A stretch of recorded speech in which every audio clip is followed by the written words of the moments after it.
I think the two biggest issues around logistics is the cost, the additional costs of transporting the goods, and secondly the time that's required, depending on which markets they're targeting and which sort of mode of transportation they're using. Certainly if they're shipping, there might be number of weeks that they need to incorporate into the business they're doing.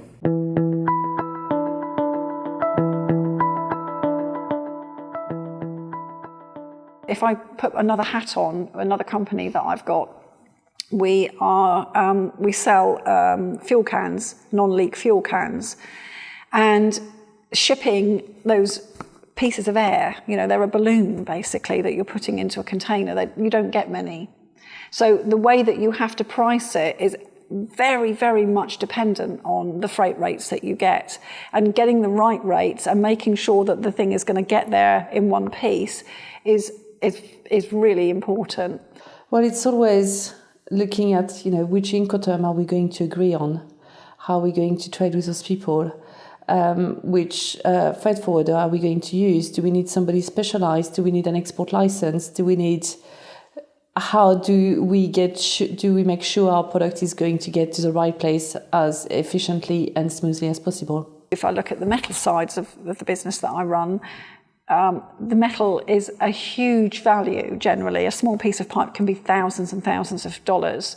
So the freight rates aren't that important. What's important is that they can get it on the vessel because the lengths are so long. Well, HMRC is an organisation, for example, which UKTI works very closely with. They can and will advise on lots of different aspects of taxation for export, knowing what documentation is required, understanding duties and so on and so forth. So again, we can help them find the information from HMRC. We can sell it anything from ex-work through to DDU. We do the whole range. For South Africa, for example, we have to sell it DDU because of the regulations on currency regulations. They can't export, they're not allowed to use currency ashore.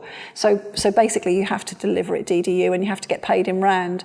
It's not an issue as long as you understand that's how it works. Logistics companies themselves can also be really helpful in providing the answers that you need. One of the things that we like to be able to do is be in control of it at least till it gets to the other port. So we like CNF or CIF. We prefer that.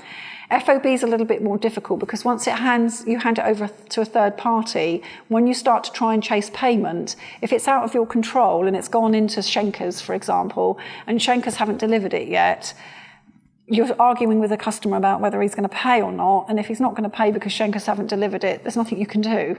So sometimes it's better to actually take control and deliver it right to the port if you can. One of the problems that we've had a lot this year has been theft. We've had an awful lot of material stolen and so I think security's become much more of a problem than it used to be.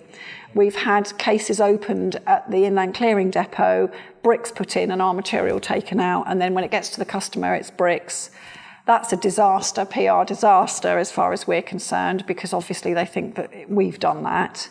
And, we've claimed on the letter of credit and they think we're trying to get paid for something for nothing. So insurance these days, I would say, be extremely careful about how you place your policy and make sure that your policy really does cover everything you need it to.